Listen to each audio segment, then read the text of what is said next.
2024년이 되면서 우리 교회를 주제로 말씀을 나누고 있습니다. 교회를 아는 것은 우리 신앙의 절대적인 조건이 됩니다.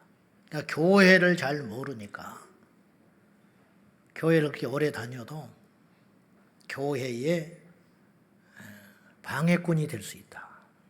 주변을 자꾸 물어뜯어요.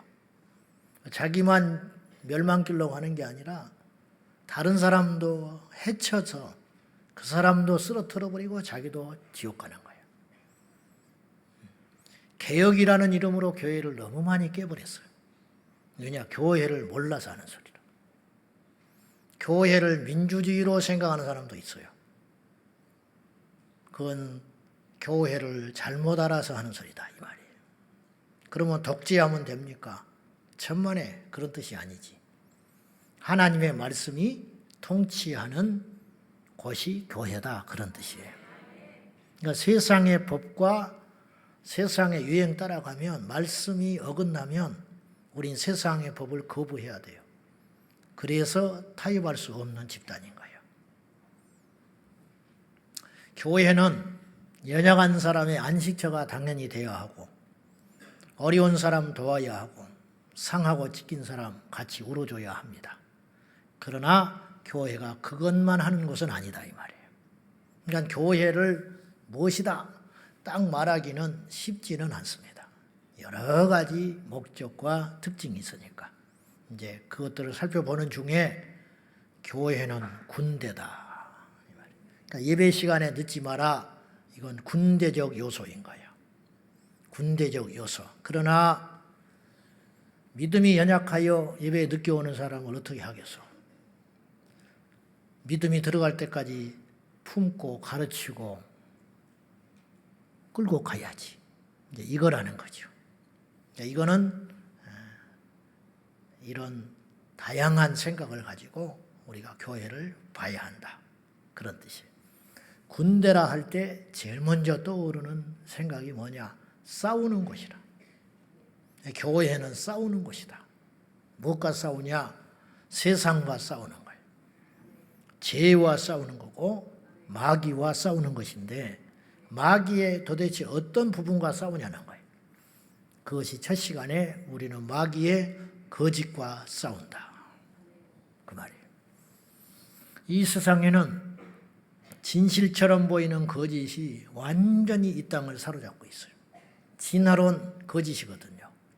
근데 사람들은 진실로 속고 있어요. 이런 게 너무 많다는 거죠. 이런 것들을 대해서 우리가 대차게 싸우는 것이 교회다. 그런 뜻이에요. 교회가 아니면 싸울 수가 없어요. 오늘 두 번째로 교회는 어떤 곳이냐. 마귀의 이제 속성 중에 또 큰 것이 하나가 거짓과 음행이 있어요.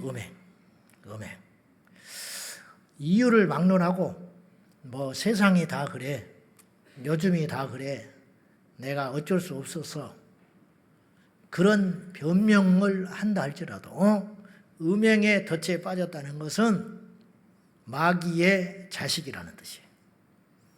하나님과 멀어졌다는 뜻이에요. 그거는 뭐 어쩔 수 없었다. 그런 말이 안 통하는 거예요. 그거는 변명의 여지 없이 음행의 덫에 빠졌다는 건 마귀의 덫에 빠졌다. 그런 뜻이에요. 왜냐? 마귀의 강력한 속성 중에 하나가 음행이기 때문에 그래요. 오늘 본문 읽은 17장 1절과 2절을 다시 한번 봅시다. 다 같이 시작. 또 7 대접을 가진 7 천사 중 하나가 와서 내게 말하여 이르되 이리로 오라. 많은 물 위에 앉은 큰 음녀가 받을 심판을 네게 보이리라. 땅의 임금들과 그와 더불어 음행하였고 땅에 사는 자들도 그 음행의 포도주에 취하였다 하고.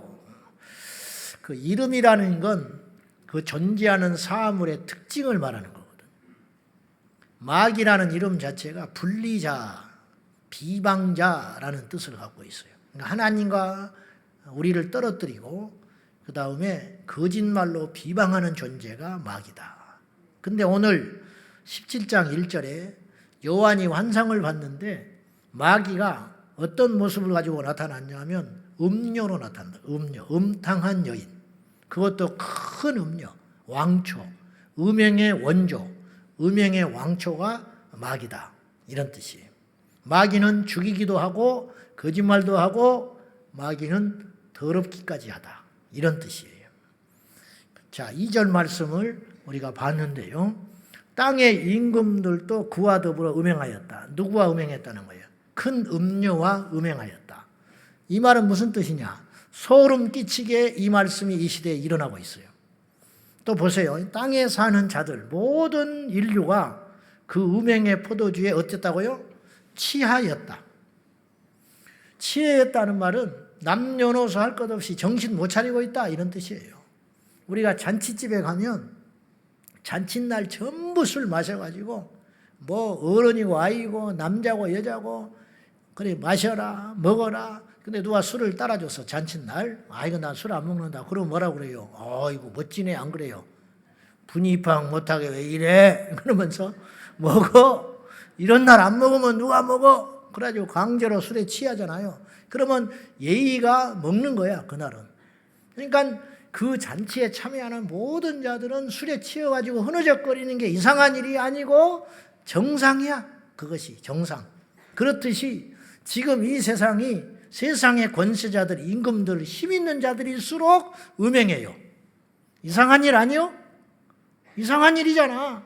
세상에 영향력을 가진 사람일수록 음행을 저지르고 있어. 앞장서서 지도층들이. 힘과 권세와 물질을 가졌는데 예수님을 모른다. 뭐 하겠어? 뭐 하겠냐고. 그건 저주야. 그래서 예수 모르고 잘 되는 건 지옥으로 빨리 가는 가속열차를 탄 거야. 뭐냐? 그거 가지고 죄 짓는 거예요. 뭐 하겠냐고.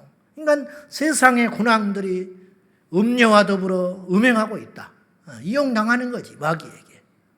그 다음에 땅의 모든 자들이 그 음행에 포도주에 취해가지고 애들이나 옛날에는 그래도 어린애들은 덜 그랬어요. 옛날에는. 요새는 없어졌어요. 완전히 이 뚝이 무너졌어. 더 심각한 건 앞으로 이런 현상은 점점점 가속화될 거라는 거예요. 우리가 지금 우리도 모른 채 너무 많은 이런 현상들이 일어나니까 받아들이고 있는데 이게 위험한 거예요. 그래서 내가 이런 말 했잖아요. 요즘 애들은 뭐 요즘 애들 다 그렇지 뭐 이거 위험한 소리라고 그랬어. 중학생은 다 그렇지 뭐. 다 그래야 되는 것이 정답인 것처럼 말을 하고 있어. 요즘 애들이 누가 인사해? 인사 안 하는 게 정답이야. 인사하면 이거 천연기념물인 거예요. 이거. 결혼하기 전에 순결하면 이거 이상한 거야. 그냥 동거해야 되고 혼전 순결 없어져야 되고 이게 누구만 그러는 게 아니고 당연한 일이야. 어쩌다가 안 그런 사람은 비정상적인 거. 이런 세상을 만들었다. 그럼 왜 이런 일이 일어났느냐? 술에 취하게 만들었다 이 말이에요. 술 안 취한 게 정상이야 사실은. 근데 술 취한 사람이 너무 많아. 그래서 멀쩡한 정신을 갖고 있는 사람이 술 취한 사람들에 의해서 내몰리는 상황이 이 시대가 됐다. 이 술 취했다라는 말은 뭘까? 음행이 전 세계에 번져가고 있다. 이런 뜻입니다. 사람이 좀 배웠으면 조금 더 양심적이고 거룩해야 되거든요. 사회 지도층이라면 자신의 명예를 위해서라도 다른 사람 눈을 의식하면서도 좀 조심해야 되거든요. 근데 들키지만 않으면 돼. 이런 생각들이 팽배해 있다 이런 뜻이에요. 오히려 어떤 생각까지 갖고 있냐면 그러한 쾌락과 죄를 짓기 위해서 성공해야 된다고 생각하는 사람도 있어요. 지금 그렇게 아이들이 가치관이 흘러가고 있어요. 플레이보이 창업자인 휴 해프너라는 사람이 있어요. 그는 81세에 21살 아가씨와 여인과 결혼을 했어. 그러면 처음 결혼했을까? 그동안 많이 했을까? 많이 했지. 몇 번인지도 몰라 나는. 근데 그리고는 91세에 죽었어요. 그러니까 이 여인은 자기가 그래 자서전을 뒤에 썼어요. 돈 보고 했다, 결혼을. 근데 이걸 보시라고요. 이 사람이 자서전에서 뭘 폭로했냐면, 나는 너무 철이 없었고 그때 그렇게 결혼 생활을 했는데 내 남편은 80대에 접어든 그때에도 대놓고 여러 여인들을 침상에 들여다놓고 뒹굴었다. 나는 그것을 보아야만 했다. 그랬어. 프레이보이 창업자가 이렇게 외설적인 행동을 했다는 것은 다 아는 사실이야. 미국에서도 지금 뒤집어지는 사건이 있었는데 지금 워낙 그들이 막강한 힘을 갖고 있기 때문에 언론을 짓눌러서 그렇지, 즉 연기가 나다가 딱 닫아버리고 그러는데, 소아 성애 그거 해가지고 굉장히 미국이 시끄럽습니다. 근데 덮었어요. 지금 워낙 힘이 있으니까. 다른 이슈로 지금 덮고, 이슈는 이슈로 덮는다. 지금 덮어져서 그렇지 미국이 지금 그런 세상이 됐어요. 우리가 이제 이런 이야기를 들을 때 플레이보이지 알죠? 뭔지. 플레이보이지를 만들어서 막대한 부를 쌓은 사람이거든요. 이 사람이 이렇게 행동하니까 우리가 전혀 놀라지를 않는 거야. 그 사람이 한 여인에게 청순하게 그렇게 가정을 지켰다. 그러면 그것도 이상하다고 생각하는 거예요, 사람들이. 이런 거라는 거지요. 이런 거. 너나 할 것 없이 많아지니까. 여러분, 음행이 너무 많아지니까 사람들이 감각이 없어져 버렸어요. 그래가지고 너나 할 것 없이 그렇게 가는 거예요. 죄인데 죄의식이 없어지는 현상. 일례로 마약은 심각한 문제거든요. 이거 죄거든요. 근데 미국에 제가 콜로라도 덴버를 갔더니 지역에 노숙자가 엄청 많은 거예요. 다른 주보다. 그래서 왜 이러냐 그랬더니 그 목사님이, 콜로라도 덴버가 미국은 각 주마다 법이 조금씩 차이가 있거든요. 그곳에서 미국에서 최초로 마약, 마리화나, 대마초를 합법화했대요. 그러니까 다른 데서는 마리화나 대마초를 하면 영창 가. 근데 덴버에 오면 담배처럼 사서 피울 수가 있어. 그래서 이 대마초를 하려고 하는 사람들이 콜로라도 덴버로 가가지고 돈을 물 쓰듯이 쓴다는 거예요. 그래서 세금이 엄청 거친다는 거예요. 그래서 그걸 보고 다른 미국 주에서도 이 마리화나를 합법화하기 시작했어요. 그러니까 미국이 상당한 주들이 마리화나가 이제는 합법화됐습니다. 자, 보시라고요. 왜 그러면 이런 일이 생겼는가? 마약하는 사람이 한둘이 아니야. 이제 너무 많으니까 단속하고 계몽하고 형벌을 주다가 이제 손 들어버리는 거예요. 열어버리자. 이건 틀렸다. 이렇게 된 거죠. 프랑스에서 최근에 어떤 일이 있었냐면은, 프랑스도 마약이 너무 빈번해가지고 길거리에 주사기가 막 던져져 있는 거예요. 그러니까 이게 보통 문제가 아니거든. 그래서 할 수 없이 고육지책으로 마약을 할 수 있는 센터를 만들어줬어. 건물에다가. 그래서 거기다가 주사기를 비치해 놓고, 아예 마약할 사람들은 마약 갖고 와서 주사기를 제발 길거리에 버리지 말고 여기서 하고 가거라. 그렇게 만들어 놨네. 그러면 근데 이제 만들어 놓은 곳이 주택가고 학교 근처인 거예요. 가지고 프랑스가 팔각 뒤집혔어요. 그러니까 이제 너무 많으니까 이제는 감각도 없어져 버리고 무뎌져 버렸다 이 말이에요. 음녀가 전 세계를 이 술에 취하게 해버리니까, 너나 할 것 없이 음행을 하고 돌아다니니까 이제 죄의식이 없어져가는 시대에 우리가 살고 있다. 그런 뜻이에요. 옛날에도 그랬어요. 어제 오늘의 문제는 아니야. 옛날에는 새도 있고 돈 있으면 전부 첩 두고 살았어요. 우리 애할아버지도 첩이 둘 있었어요. 가지고 배다른 이복 외삼촌이 지금도 살아 계세요. 우리 친할머니가 그 첩 죽고 걷어서 키워줬어.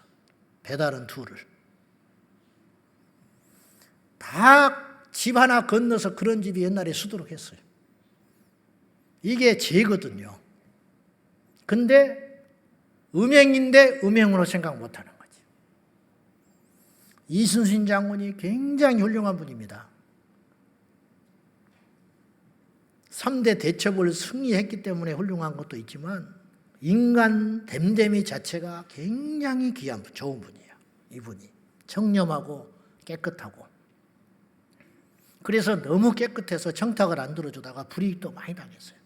그러다가 결국은 인정을 받고 나중에 이제 제도까지 되는데, 그러니까 이제 소문이 나지요. 이순신이라는 인물이 보통 인물이 아니다. 그 당시 병조 참사가 병조 판사, 국방부 장관이 이순신 장군을 너무 잘 본 거예요. 너무 잘 봐가지고 이뻐해서 흠모해가지고 존경을 해서 자기 처녀 딸을 준다고 그래요. 그러나 이순신 장군은 이미 가족이 있는 몸이었어. 그 당시 문화는 받아들이는 겁니다. 그러나 이순신 장군은 단칼에 거절했어요. 사사로이 나는 그런 일을 하지 않겠다. 이거 용기가 대단한 거예요. 제가 무슨 말씀을 드리려고 하는 거냐면 그 당시에는 그것이 죄로 여기지 않는 시대였다 이 말이에요. 그것이 깨어 있는 거라는 거예요. 예수 믿는 우리는 이 시대에 어떻게 살아가야 하냐는 거죠. 그 정도 의식을 뛰어넘는 깨어있음이 있어야 되지 않겠소? 왜냐? 우리는 하나님 말씀을 아는 사람이니까. 그런데 이제 지난주에도 우리가 고민을 해봤지만은 세상의 거짓에 대해서 꾸짖을 수가 없는 거예요, 우리가 지금. 왜냐? 우리도 거짓되니까. 이게 문제라는 거예요. 세상의 음행에 대해서 싸우려면 우리가 음행을 버려야 됩니다. 그러나 현실은 그렇지 않아요. 수신제가 치국 평천하라고 내 자신을 먼저 세우고 가정을 세운 다음에 나라를 세운다. 나를 안 세웠는데 나라를 어떻게 세워? 우리도 온전하지 않는데 세상을 어떻게 세우겠어? 나도 안 믿어지는데 무슨 선교를 하겠어? 지금 그런 형국가 아니에요. 세상과 교회가 구분돼야 세상을 이길 거 아니야. 초대교회가 300년 만에 로마를 무너뜨렸어요. 그 저력이 어디 있는지 아세요? 밖에 나가서 전도만 했다고 됐을까? 지금은 전도 안 합니까? 그게 아니에요. 초대교회의 진짜 무기는 복음과 함께 도덕적 무기가 있었어요. 다시 말해서 포장지 디자인이 기가 막히게 좋았다 이 말이에요. 그 안에는 복음을 담았고 겉에는 윤리와 도덕으로 무장을 한 거예요. 그 안에는 이 복음이 있었지요. 예수는 그리스도다. 이 복음을 딱 담아놓고, 근데 이 복음이 아무리 귀해도 사람들이 받아들이지 않지. 관심이나 있습니까? 예수는 그리스도다. 예수는 그리스도다. 받아들이질 않지. 이 복음의 능력을 어디에다가 담았느냐? 거룩함에 담아서 줬다 이 말이에요. 그러니까 세상이 먹히는 거예요. 그래서 초대교회의 전도의 표현은 예수는 그리스도뿐만 아니라 이런 것이었다고 그래요. 여러분들은 우리같이 사는 사람을 봤냐? 그게 전도였어. 세상 사람들이 고개를 끄덕끄덕 하는 거예요. 무시하고 핍박은 했지만 그 말이 틀린 말은 아니야. 예수 믿는 사람은 달라. 그래서 노마가 어떻게 해서 복음에 손을 들게 됐냐면 노마는 그 당시 굉장히 음란한 문화가 판을 치고 있었어요. 네로 황제 근친했죠. 시저는 그 주변에 있는 모든 여인들을 건드려버렸어요. 그건 역사의 정설이에요. 그런 사람이 로마의 지도자가 됐지. 말할 것이 없어요. 그 죄로 여기지 않는 시대였어. 그 당시에는. 근데 사람의 본능이라는 것은 그래도 자기는 순결한 여인을 얻고 싶은 본능이 있는 거예요. 근데 보니까 로마의 여인들은 한 사람도 없어. 오직 예수쟁이들. 예수쟁이들은 죽으면 죽었지 순결을 지켜냈어. 그 당시. KS 마크야. 그러니까 자기 며느리를 삼는다든지 자기 아내를 삼을 때는 마땅치는 않지만 별 볼 일 없지만 핍박을 받고 계속 짓눌러 놨으니 출세하는 사람도 없고 가문도 다 무너졌지. 예수 믿으면. 고넬료가 제대로 백부장했을 것 같아요? 망했어요. 그는 백부장 끝나는 거예요. 예수 믿는 순간. 제대로 믿는 순간. 성령 받고 그거 제대로 로마에 타협할 수 있을 것 같아요? 그게 간단한 일이 아니에요. 삭개오가 세리장 했겠습니까? 예수님 만난 후에 안 되는 거예요. 몰락하는 거죠. 그런데 로마인들의 눈에 띄는 사람들이 있었는데 예수 믿는 처자들은 거룩하다. 그래서 그들을 받아들인 거야. 안테노 삼고 며느리 삼고. 그들이 자식들을 키워냈어요. 경건하게. 그들이 로마의 지도자가 되는 거예요. 나중에. 하루아침에 로마가 복음을 받아들이는 게 아니야. 이렇게 야금. 그래서 이미 기초가 다져진 거예요. 그리고 콘스탄틴 황제가 기독교를 공인하게 되는 거죠. 밑바닥부터 이루어졌기 때문에. 이것이 중요하다는 거죠. 우리가 진실해야 진실하라고 말할 수 있을 거 아닙니까? 우리가 음행을 버려야 너희를 거룩하라고 꾸짖을 수 있는 거 아니에요. 근데 이게 안 먹히는 거예요. 세상도 알아버렸어요.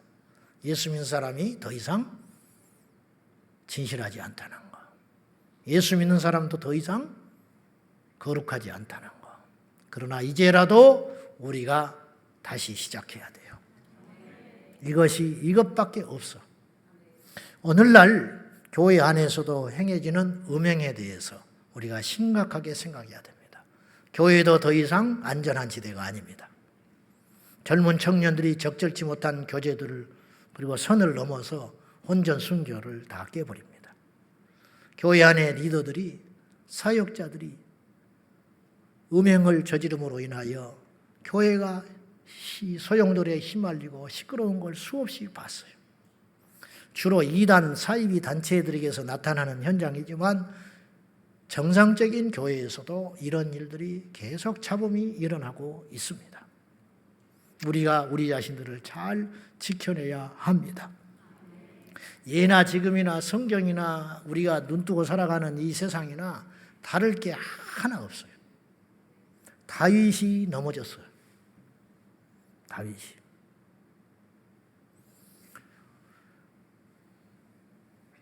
시딤 광야에서 이스라엘 백성들이 교회는 군대입니다.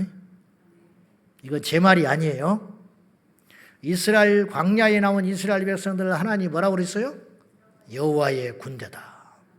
근데 광야에 나온 이스라엘 백성들을 스데반 집사님은 뭐라고 그랬다고요? 광야 교회.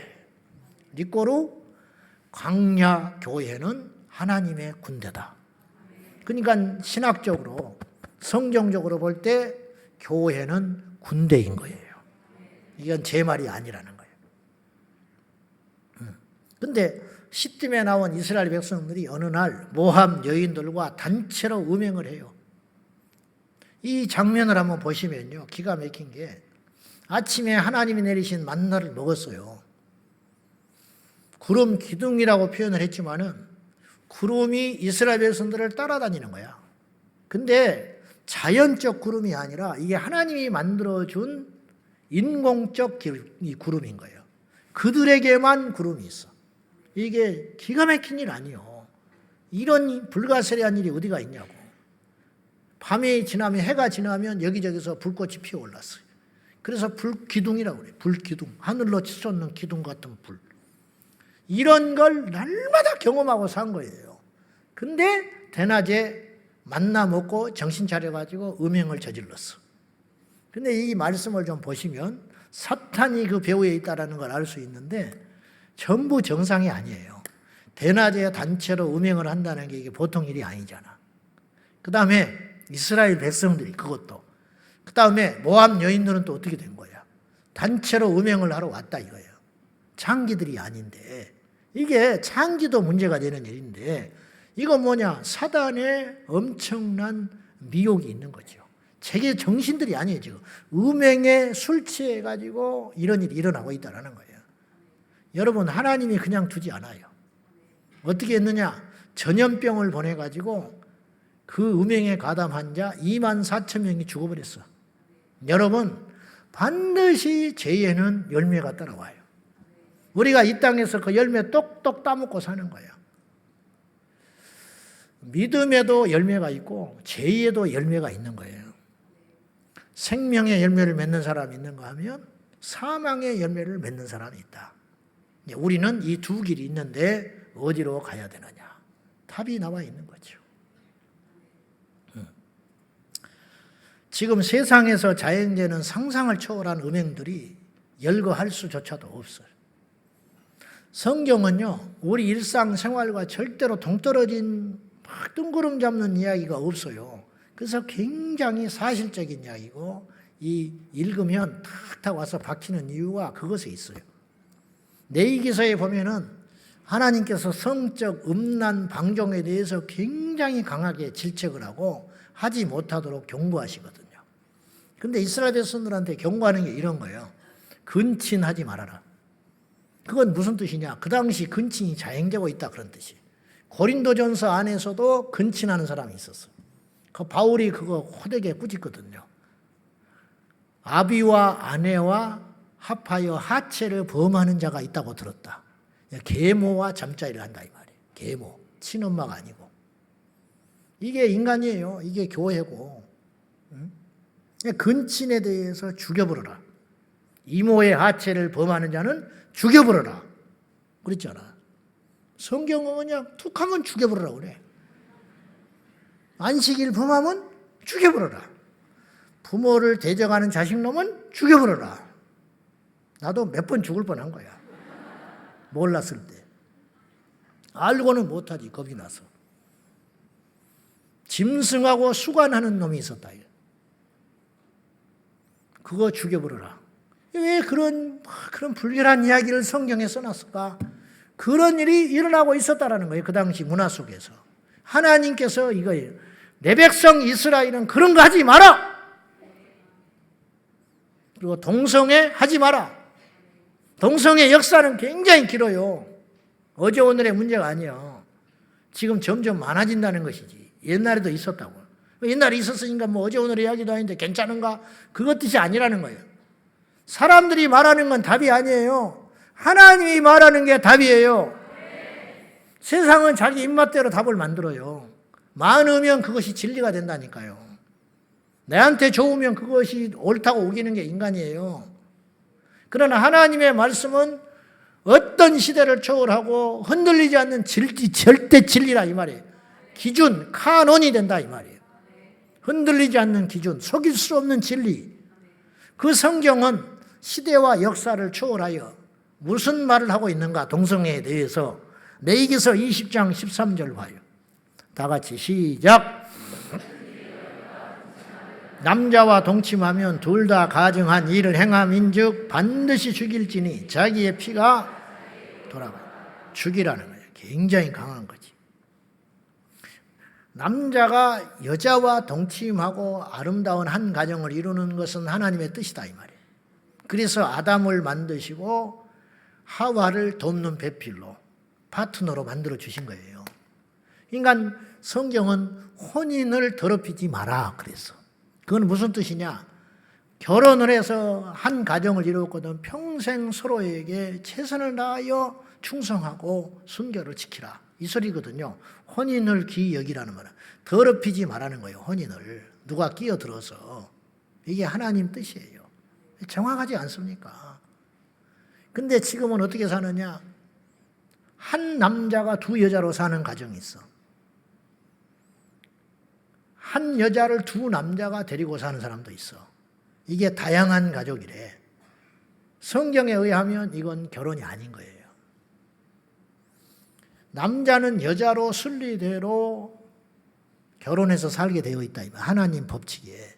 근데 그렇게 하듯이 남자가 남자를 취하거든 둘 다 가증한 것이니 죽여버려라. 그러면 오늘 그런 동성애자가 있으면 어떻게 할까요? 죽여버릴까요? 여러분, 이 말은 무슨 뜻이냐? 우리가 안 죽여도 죽게 돼 있어. 우리가 안 죽여도 죽게 돼 있다.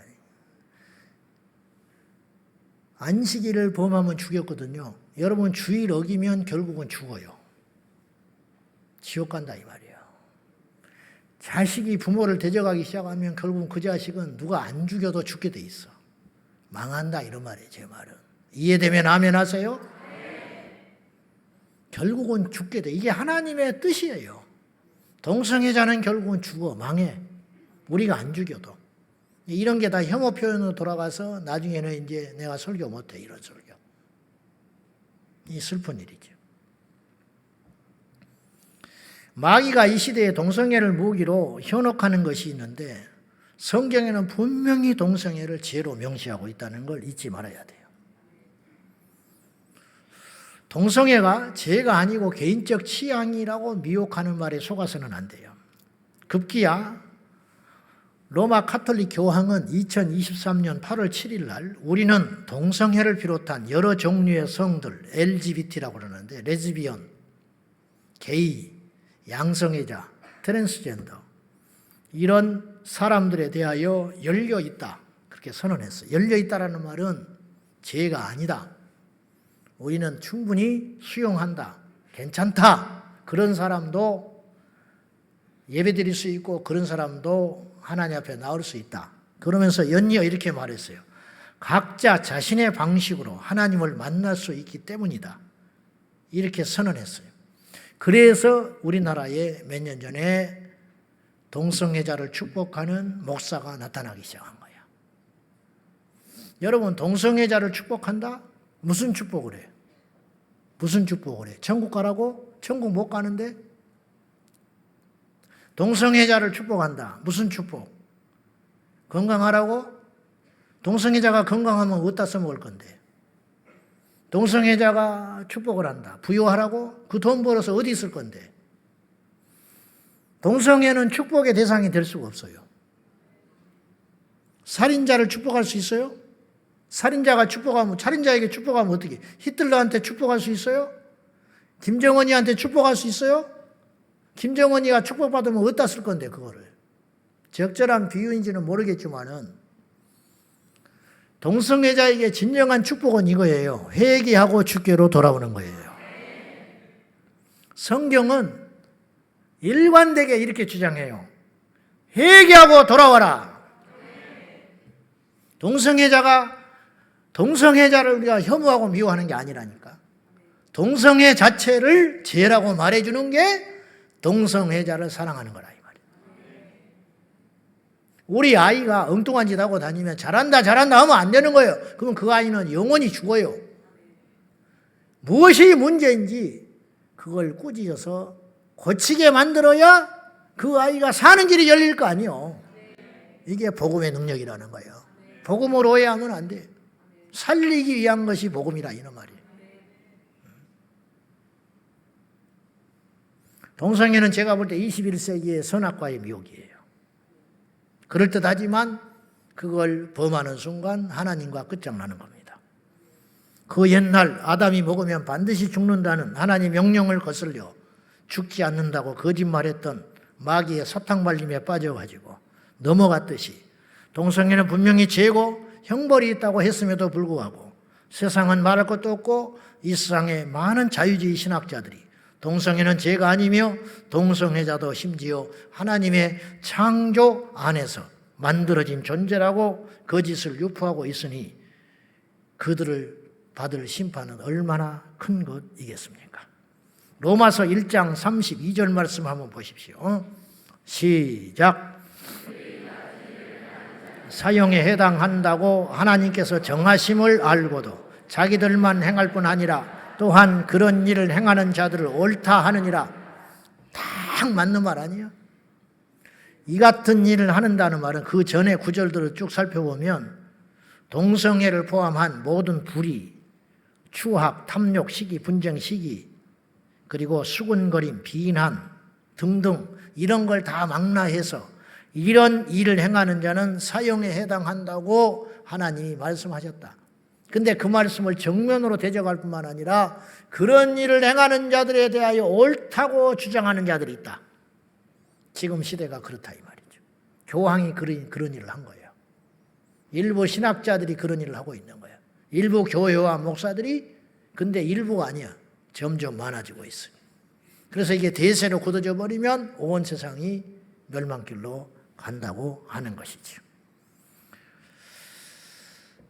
음행이라고 하는 것은 범위가 굉장히 커요. 생각으로 짓는 것도 음행이야. 마음의 음행. 눈으로 보는 것도 음행이라. 눈으로 계속 보는 것. 입으로 하는 것도 음행이야. 음담패설. 그러다 보면 어떻게 되느냐? 손과 발이 움직여요. 누군가를 자꾸 미워하는 게 왜 살인죄라고 하셨냐면 누군가를 자꾸 미워하면 결국은 그 사람 죽이게 돼 있다. 응? 그걸 자꾸 그 생각을 계속 하다 보면 그렇게 돼요. 음행한 마음을 계속 품으면 어떤 대상에 대해서 결국은 그 죄를 짓게 되기 때문에 예수님께서 그건 음행이다 그렇게 말하신 거라. 자꾸 본다 넘어가게 돼. 100% 넘어가게 돼 있어. 그래서 악은 그 모양이라도 버려라 그렇게 이야기하는 거예요. 성소수자, 마귀는 언어의 마술자예요. 옛날에는 성소수자라는 말이 없었어요. 동성애자라고 불렀지. 근데 동성애자를 어느 날 둔갑해가지고 성소수자 그렇게 부르기 시작했어. 그럴듯하잖아. 성소수자 그러니까 반감이 없어졌어요. 성소수자 그러니까 왠지 소수자 도와줘야 할 것 같고 동조해줘야 할 것 같고 왠지 지지해줘야 할 것 같은 그런 미혹에 우리가 빠져드는 거예요 지금. 그러면 살인소수자라고 부르지. 응? 살인소수자, 마약소수자. 응? 그렇잖아. 소수잖아. 마약하는 사람이 소수지. 도둑놈도 소수야. 그렇지 않아요? 그런 소수들은 다 보호해야 되겠네. 왜 동성애자만 그렇게 눈에 불을 켜고 지켜주고 보호해야 되냐. 이게 마귀의 덫에 걸렸던 거예요. 전 세계가. 이런 소리 하면 혐오주의가 되는 거예요. 혐오주의죠. 제가. 그러면 여러분이 이렇게 반발할 수 있어. 목사님, 살인죄와 동성애자가 무슨 어떻게 똑같이 레벨을 둡니까? 도둑놈, 마약, 살인, 동성애하고는 다르지요. 동성애는 누구한테 피해를 줍니까? 천만에 피해를 따져볼까요? 누가 더 큰 피해를 주는지. 살인은 한 사람 그것도 안 될 일이지만 하나 인격 딱 죽이고 끝나는 거예요. 동성애는 어떻게 되는지 아세요? 그 주변에 있는 사람들 전부 멍들게 만드는 거야. 그리고 문제는 동성애는 마약 중독같이 중독성이 있어요. 동성애자들이 전부 탈동성애하고 예수께로 돌아와서 하는 사람들의 이야기가 전부 이거야. 어마어마한 중독성이 있더라는 거야. 헤어나오지를 못하겠더라는 거예요. 그리고 A라는 사람이 B라는 사람과 접촉을 하면 그걸로 한평생 파트너로 살아가는 게 아니에요. 100% 파트너들을 바꿔요. 얼마나 바꾸냐? 수십에서 수백 명까지. 여러분, 여름이 되면 시청, 광화문 이런 데서 이제 퀴어 축제 한다고 난잡한 축제를 하잖아요. 막 팬티, 삼각 팬티 같은 거 입고 남자들이 부끄러운지도 모르고 배가 이렇게 튀어나와가지고 이렇게 하면서 막 예수님 조롱한다고 십자가 거꾸로 매달고 피 질질 흘리고 빨간 칠 해가지고 이렇게 이 하나님 모독하는 거거든요. 이제 이렇게 하면서 이제 흐느적흐느적하고 막 행전하고 그러잖아요. 여러분, 그걸 우리가 볼 때 100% 어떤 생각을 하냐면 그러면 어떤 사람이 그렇게 치장을 하고 부끄러운지도 모르고 벌건 대낮에 차에 올라타가지고 뭐 나라를 살렸어. 도대체 세금을 많이 내기를 했어. 아시안게임에 가서 금메달을 따기를 했어. 도대체 왜 우리가 그걸 봐야 돼요? 근데 제가 하는 말은 뭐냐면 그걸 모든 국민이 볼 때 어떤 생각이 드냐면 저 지금 있는 사람이 둘이 막 있는서 키스를 하고 그러잖아. 그거 사진이 있거든요. 동성끼리 키스를 해요. 벌건 대낮에 광화문에서 키스를 했다. 그러면 저 두 사람이 부부구나. 영원히 두 사람은 저렇게 서로 간에 그 동성애자라 할지라도 서로 간에 약속을 지키면서 평생 행복하게 살겠구나. 그런 생각이 듭니까? 아니면 저거 며칠 못 가다가 또 바꾸게 생겼구나. 그런 생각이 듭니까? 어떤 생각이 들어? 100% 후자 생각 들지 않아요?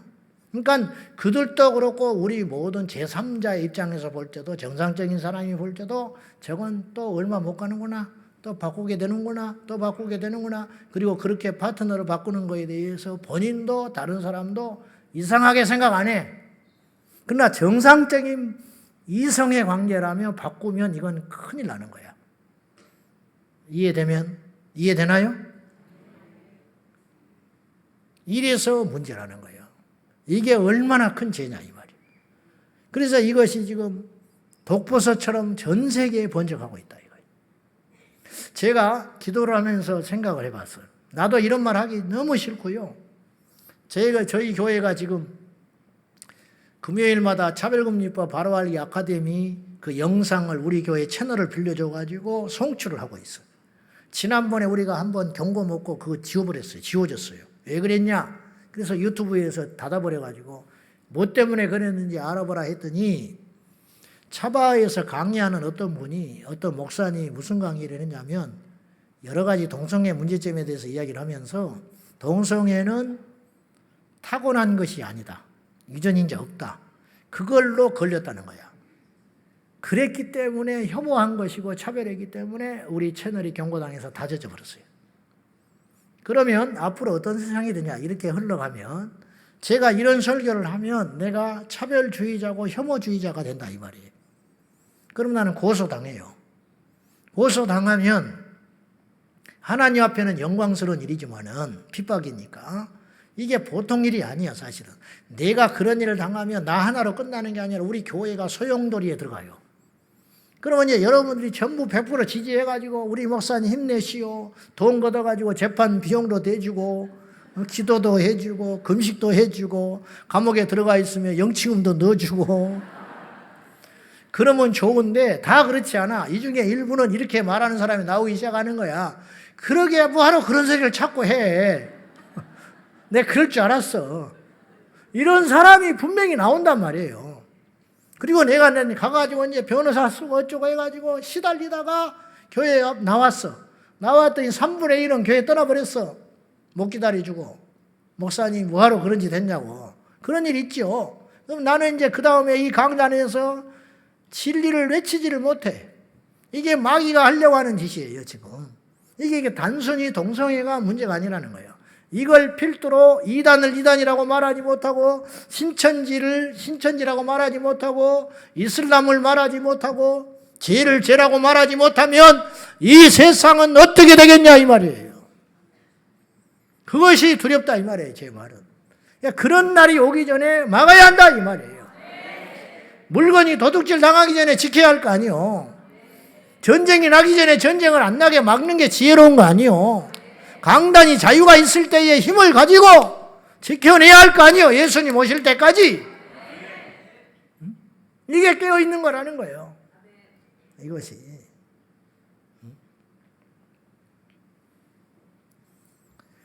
이 마귀가 이 동성애를 앞세워서 이렇게 강력하게 대차게 재미를 볼 줄을 몰랐어요. 저도.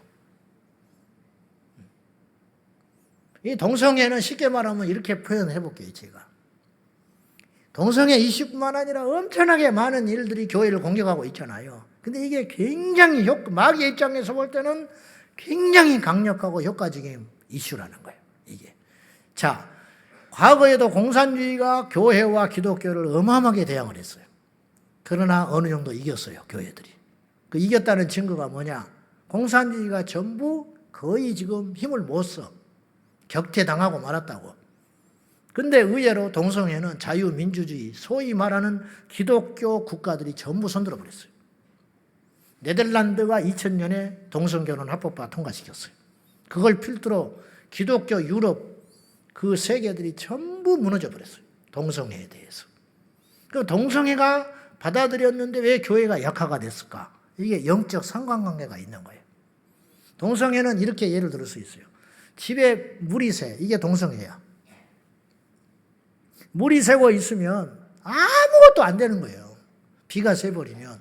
그 별스러운 문제는 아니지. 뭐 추운 것도 아니고 도둑놈이 들어온 것도 아니고 밥을 못 먹는 것도 아니야. 근데 건물을 멀쩡하게 지었는데 우리 교회에게 예를 들어 비가 샌다고 생각해봐. 음향이 좋으면 뭐하겠어. 인테리어를 해놓으면 뭐하겠어. 안 되는 거예요. 이게 이렇게 강한 거예요. 이게 뚫려버리면 다 뚫려버리는 거예요. 이게 동성애라고 하는 예리한 무기가 된 거예요. 그 신기한 일이 벌어지고 있는데 오히려 사회주의 국가들은 동성애를 야무지게 차단하고 있어요. 북한에서 동성애자가 있다. 아우지 탄광이야 그날로. 그날로 아우지 탄광이라니까. 중국에서 그랬다. 영장 집어넣어버려요. 헝가리 그냥 집어넣어버립니다. 구소련 위성국가. 근데 자유주의 진영에서는 이상하게 여기에 호의적이야. 자유, 인권 이 말에 속아가지고. 마귀는 언어의 마술사라고 제가 그랬어요. 음녀. 보세요. 동성애를 성소수자라고 부르기 시작했어. 엄청나게 재미 본 거야. 무지개를 사용하기 시작했어. 어린애들도 무지개는 반항을 다 받아들이지. 질서가 깨지는 거, 이 무질서한 세상을 갖다가 권위에 도전하는 거, 이걸 인권이라고 말하기 시작했어. 인권, 아이들의 인권 가지고 막 대항하잖아. 아무 소리 못해. 인권 그래버리면 내 마음대로 하고 살아. 주변을 배려하지 않아. 길거리 침을 뱉든지 오줌을 싸든지 내가 벌거벗고 다니든지 나를 건드리지 마라. 자유. 자유라는 이름으로 주변 사람들을 굉장히 힘들게 하고 있어. 음행, 음란 이걸 뭐라고 만들었냐? 성적 자기결정권이라는 단어를 딱 갖다 붙였어. 성적 자기결정권, 즉 내가 남자하고 잠을 자든지 여자하고 잠을 자든지 상관하지 말아라. 내가 지금 학생인데 결혼을 하든 말든 상관하지 말아라. 이게 자유야. 이게 자유민주주의의 특징이야. 성적 자기결정권. 낙태죄거든요. 근데 임신 중단이라고 말을 딱 갖다 붙였어. 사람들이 경계심이 없어져 버리는 거지. 살인하는 죄와 동성애가 어떻게 똑같이 비교할 수 있냐고요? 여러분, 동성애 때문에 에이즈가 나왔어요. 동성애 때문에 원숭이 두창이 나왔어요. 이건 시시할 문제가 아니에요. 지금 말을 안 하고 있어. 지금 사실이야. 우리나라 보건 그 당국에 의하면 이미 다 발표된 사건이야. 말을 안 해. 보도를 안 해. 지금. 그것 때문에 사회적 비용이 얼마나 많이 나는지 아세요? 그것 때문에 죽는 사람이 얼마나 있겠어. 결국은 우울증, 자살충동 느끼고 동성애자들은 마지막에 말로가 그렇게 끝나는 거예요. 그러니까 살인한 거와 똑같고 그 이상이에요. 그러니까 동일한 죄로 봐도 무방하다 이런 뜻이에요. 오죽하면 하나님이 죽여가지고 제거를 해버리라고 했을까. 여러분 꼭 기억하시고 우리 모든 그리스도인들이 깨어 일어나서 우리가 정신을 바짝 차려야 합니다. 마귀는 성적인 주제 이걸 가지고 교회와 믿는 자들을 심하게 대차게 공격하고 있어요. 2015년 미국의 버락 오바마, 이름을 잘 지어야 돼. 버락 오바마. 이 사람이 대통령 집권 시절 때 당과 같이 교회에다가 선전포고를 했어요. 보수적 기독교인은 정부의 적이다. 그 이유는 편견이 아주 심하기 때문이다. 이는 오바마 정부와 동성애 옹호 정책과 동성애를 반대하는 기독교에 대한 전쟁을 선포하는 것과 같았어요. 그리고 마침내 2015년 그가 집권할 때 미국 연방 대법원에서 동성결혼을 합법화했습니다. 이걸 필두로 네덜란드가 2000년에 통과시켰고요. 2005년에 캐나다, 2013년에 영국, 프랑스, 2017년에 독일, 호주, 2019년에 오스트리아, 대만, 2022년 멕시코, 그리고 스위스, 쿠바까지 다 넘어갔어요. 일본도 곧 넘어가기 직전이에요. 우리나라는 얼마나 버틸지 모르겠어요. 그러나 우리나라밖에 없다고 내가 말을 했어요. 주님 오는 날까지 지켜내야 합니다. 동성애를 비롯한 음행이 왜 위험한가 하면 단순히 윤리적 차원을 넘어서 동성애를 범하고 나면 음행만 저질러도 하나님 앞에 서기가 어려운데 동성애를 향하고 어떻게 하나님 앞에 설 수 있겠냐 이 말이에요. 하나님 앞에 나올 수가 없기 때문에 문제다 이 말이에요. 천국을 못 간다. 나와야 천국을 갈 거 아니에요. 못 간다 이 말이죠. 그래서 상극, 그들이 왜 그렇게 기독교를 미워하겠어? 왜 이렇게 성경을 자꾸 찢어버리겠어? 자기들과 상극이니까 안 맞으니까 그러는 거예요. 빛은 어둠을 미워하고 어둠은 빛을 싫어하게 되어 있어요. 이게 만고의 진리라 이런 뜻이에요. 오늘 제가 제 설교 댓글에 이런 글이 실렸어요.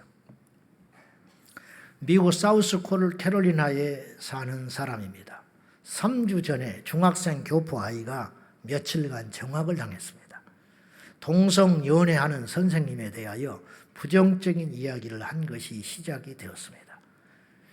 만약에 그 선생님의 인격적인 문제에 대하여 부정적으로 얘기를 했다면 정학은 당하지 않았을 것입니다. 이게 굉장히 중요한 이야기예요. 저 선생님 실력 없어 그런다고 정학 안 당한다는 거예요. 저 선생님은 누구만 이뻐해 그런다고 정학 안 당하는. 이 선생님 그런 인격적 비방을 한다고 해서 형벌을 안 당할 텐데 동성애자라고 말을 했다고 정학을 당했다. 특혜를 누리고 있는 세상이 된 거죠. 다른 아이들 특히 동성애자나 그 지지하는 아이들이 이 아이를 동성애 혐오자라고 놀려도 이 아이는 보호받지 못합니다. 그러면 이 아이의 인격은 어디로 가는 거예요? 동성애하는 그 선생님의 인격과 인권이 중요하다면 이 아이도 인권이 중요한 거 아니요? 불평등한 세상이 됐지요. 부모가 교장한테 가서 따졌어요. 선생님께 놀리는 아이들을 왜 선생님에게 자기 아이를 놀리는 아이들은 왜 정학받지 않냐? 그렇게 물어도 교장 선생님은 그것에 대해서는 답을 할 수 없다라고 말을 했어요. 답을 못하지. 거짓이니까. 이런 세상이 이미 미국은 됐어요. 결코 간단한 일이 아닙니다. 결론, 교회는 동성애를 포함한 모든 부적절한 음행에 대하여 대차게 대항하고 싸워야 할 마지막 예수의 군대인 것입니다. 그러기 위해서 저와 여러분이 거룩해야 됩니다. 절대로 그런 빌미를 만들지 말고 요셉처럼 도망하셔야 되고 환경에 노출돼서는 안 될 것이고 이성 간에 악수도 하지 말고 접촉도 하지 말고 아무리 좋은 일이라 할지라도 같이 함께 하지 말고 선과 절도를 잘 지켜서 우리 이 땅의 모든 크리스찬들이 저는 그렇게 봅니다. 이 땅의 교회가 지금 쇠잔해 가고 믿는 자들이 없어져 가고 그것을 위해서 무슨 트렌드를 보강하고 문턱을 낮추고 세상의 흐름을 따라가려고들 난리인데 나는 정반대의 생각을 하고 있어요. 그래야 교회가 부흥하는 게 아니고 교회만이 가질 수 있는 가치 그것을 가지고 있을 때 오히려 세상은 교회에 들어올 수 있다. 그것이 뭐냐? 거룩함이다. 그것이 뭐냐? 예수 그리스도다. 그것이 뭐냐? 이 시대를 정확히 말해줄 수 있는 하나님의 입이 되는 것이다. 기도하겠습니다. 하나님 아버지, 너무너무 슬프고 답답합니다. 이 시대를 어떻게 하면 좋습니까? 우리가 다 죄인이었습니다. 우리도 하나님을 알지 못하고 어설프게 알 적에 음행하고 죄를 짓고 살았습니다. 그러나 주님, 이 시간에 과거의 일은 다 주님의 십자가에 내려놓사오니 이 시간 이후에 우리 모두가 결단을 하고 거룩함으로 나가게 하여 주옵소서. 예전에 우리가 하나님께 불의하고 음행을 저지르고 악한 일을 행하여 우리 인생에 사망의 열매를 먹고 지금까지 왔습니다. 이제 회개하고 돌이키오니 우리에게 은혜를 베풀어 주셔서 이제부터 새 길을 걷게 하여 주시고 거룩한 길을 걷게 하여 주시고 빛의 길을 걸어가게 하여 주시옵소서. 예수님의 이름으로 간절히 기도하옵나이다. 아멘.